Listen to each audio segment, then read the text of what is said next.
Praise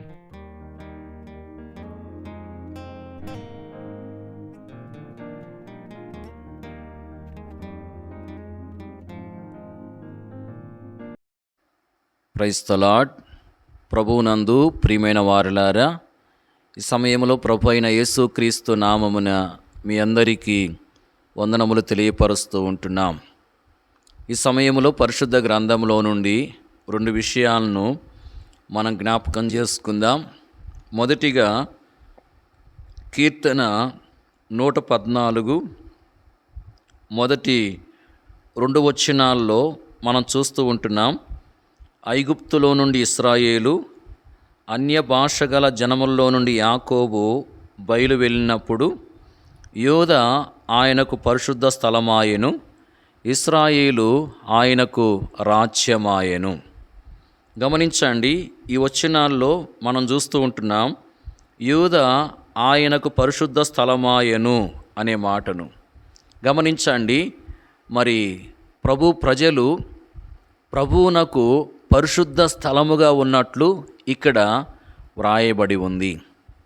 మరి ప్రభు ప్రజలు ప్రభువునకు పరిశుద్ధ స్థలముగా ఉండము అనేది ఎంతో గొప్ప భాగ్యము.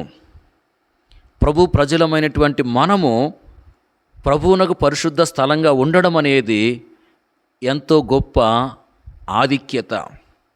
మరి ఇక్కడ యూదా ప్రభువునకు పరిశుద్ధ స్థలముగా ఉన్నట్లు మనము గమనిస్తూ ఉంటున్నాం. మరి ఎప్పుడు యూదా ఆయనకు పరిశుద్ధ స్థలముగా చేయబడుతూ వచ్చింది అంటే ప్రభు ప్రజలు ఎప్పుడు ఆయనకు పరిశుద్ధ స్థలముగా చేయబడ్డారు అంటే మనం చూస్తున్నాం ఇక్కడ. మరి ఐగుప్తులో నుండి ఇశ్రాయేలు, అన్య భాషగల జనముల్లో నుండి యాకోబు బయలు వెళ్ళినప్పుడు యోధా ఆయనకు పరిశుద్ధ స్థలమాయెను అనే మాటను ఇక్కడ బయలు వెళ్ళినప్పుడు అని రాయబడింది.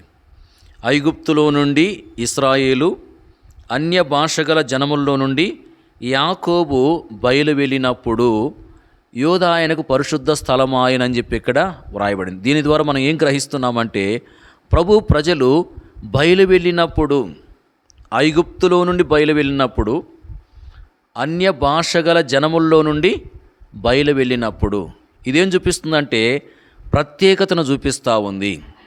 గమనించండి, మరి ప్రభు ప్రజలు బయలు వెళ్ళారు అంటే వారు ప్రత్యేకించబడ్డారు, ప్రత్యేకమైనటువంటి జీవితాన్ని కలిగి ఉన్నారు.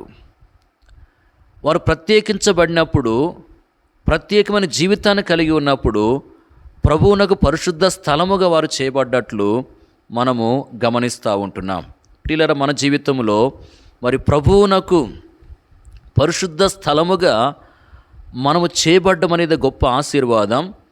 మరి ప్రభువునకు మనం పరిశుద్ధ స్థలముగా ఎప్పుడు చేయబడతామంటే ప్రత్యేకంగా మనం ఉన్నప్పుడు, ప్రత్యేకమైన జీవితాన్ని మనం కలిగి ఉన్నప్పుడు.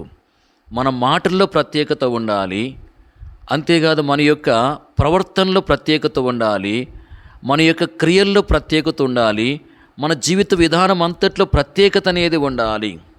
మనము మరి దేవుని ఎరగకుండా పాపములో జీవిస్తున్నటువంటి వారి వలె దేవునికి వ్యతిరేకమైనటువంటి విధానములో జీవించకుండా మనం ప్రత్యేకంగా ఉండాలి. మనము దేవునికి అనుకూలమైన వారంగా జీవించాలి. మన జీవితంలో మరి ప్రత్యేకత ఎంత అవసరమో. దేవుని ఎరగని వారు దేవునికి విరోధమైన మాటలు మాట్లాడతారు. దేవుని ఎరగని వారు దేవునికి విరోధమైనటువంటి క్రియలు చేస్తూ ఉంటారు. దేవుని ఎరగని వారు దేవునికి విరోధమైన ఆలోచనలు కలిగిన వారుగా ఉంటారు. మనం వారి వలె ఉండకుండా మనం ఎంతో ప్రత్యేకంగా ఉండాలి. అంటే మన మాటలు దేవునికి అనుకూలమైనవిగా, మన క్రియలు దేవునికి అనుకూలమైనవిగా, మన ఆలోచనలు కూడా దేవునికి అనుకూలమైనవిగా మరి ఉండమనేది ఎంత అవసరము. ఇలాగున మనం అన్ని విషయాల్లో ప్రత్యేకంగా ఉండాలి. మనము మరి ప్రత్యేకంగా ఉన్నప్పుడు ప్రభువునకు పరిశుద్ధ స్థలముగా చేయబడతాం. కాబట్టి మన జీవితంలో మరి ప్రభువునకు పరిశుద్ధ స్థలముగా చేయబడడం అనేది గొప్ప ఆధిక్యత, గొప్ప ధన్యత. ఈ ధన్యత మనం పొందాలి అంటే, ఈ ధన్యతలోకి మనం రావాలంటే ప్రత్యేకంగా మనం జీవించాలని వాక్యం మనకు తెలియపరుస్తూ ఉంది.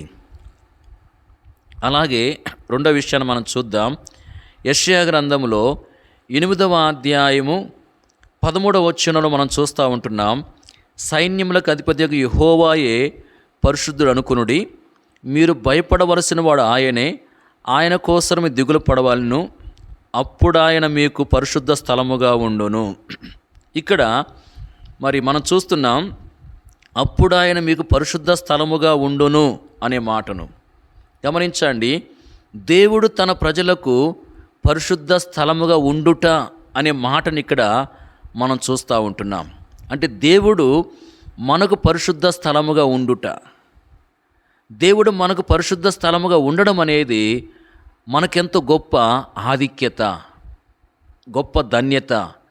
దేవుడు మనకు పరిశుద్ధ స్థలముగా ఉండడం అనేది మనకెంతో గొప్ప భాగ్యము. మరి దేవుడు మనకు పరిశుద్ధ స్థలముగా ఉండాలి అంటే మనం ఏం చేయాలి? గమనించండి, ఇక్కడ రాయబడింది, మీరు భయపడవలసిన వాడు ఆయనే, ఆయన కోసమే దిగులు పడవలెను, అప్పుడు ఆయన మీకు పరిశుద్ధ స్థలముగా ఉండును అని. అంటే మన జీవితంలో దేవునికి మనం భయపడే వారంగా ఉండాలి, దేవునికి మనం భయపడే వారంగా ఉండాలి. అప్పుడు ఆయన మనకు పరిశుద్ధ స్థలముగా ఉంటాడని వాక్యం తెలియపరుస్తూ ఉంది. ప్రియులారా, మన జీవితంలో దేవునికి భయపడాలి, దేవుని భయం కలిగిన వారంగా ఉండాలి. దేవుడు నన్ను చూస్తున్నాడని భయము కలిగి దేవునికి వ్యతిరేకమైన కార్యాలు చేయకుండా జాగ్రత్తగా ఉండాలి. దేవుడు నన్ను గమనిస్తున్నాడని భయము కలిగి దేవునికి వ్యతిరేకమైనటువంటి విధానములో ఏది చేయకుండా మనం ఎంత జాగ్రత్త పడే వారంగా ఉండాలి. ప్రియులారా, గమనించండి, మన జీవితంలో మరి దేవుడు నన్ను చూస్తున్నాడు, దేవుడు నన్ను గమనిస్తున్నాడు, దేవుడు నన్ను పరిశీలిస్తున్నాడనే భయము కలిగినటువంటి వారంగా ఉండి దేవునికి వ్యతిరేకమైన కార్యాలు చేయకుండా మనం జాగ్రత్త పడాలి. దేవుడు నన్ను చూస్తున్నాడు, నన్ను గమనిస్తున్నాడని భయము కలిగి మరి దేవుని కొరకు చేయవలసిన కార్యాలను మనము ఎంతో శ్రద్ధగా చేసేవారంగా ఉండాలి. ఇలాగున మనము మరి దేవుని యందు భయము కలిగినటువంటి వారంగా జీవించాలని వాక్యం తెలియపరుస్తూ ఉంది.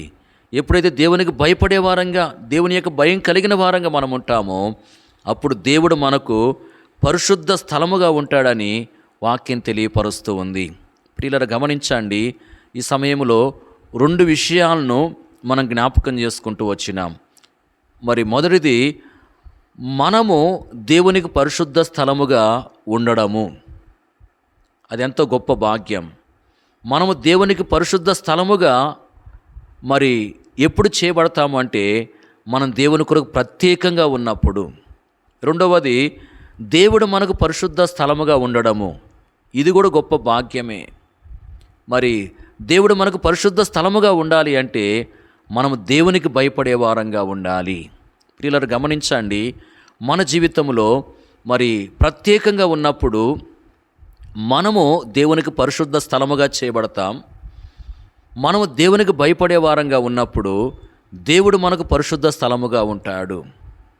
కాబట్టి మన జీవితంలో మరి మనము దేవునికి పరిశుద్ధ స్థలముగాను, దేవుడు మనకు పరిశుద్ధ స్థలముగాను మరి ఉండడం అనేది ఎంతో గొప్ప ఆశీర్వాదము గనుక మరి ఈ విధమైన ఆశీర్వాదాలు మనకు అనుగ్రహించబడాలి అంటే మనం ప్రభు కొరకు ప్రత్యేకంగా జీవించాలి, ప్రభువునకు భయపడే వారంగా కూడా ఉండాలి. ఆ విధంగా ప్రభు మనల్ని సిద్ధపరచున్నట్లుగా ఆ ప్రభు సహాయాన్ని మనం కోరుకునే వారంగా ఉండాలని వాక్యం మనకు తెలియపరుస్తూ ఉంది. మన జీవితంలో ఆ విధంగా జీవించుట కొరకై ప్రభు మనకు సహాయం చేయునుగాక. Praise the lord.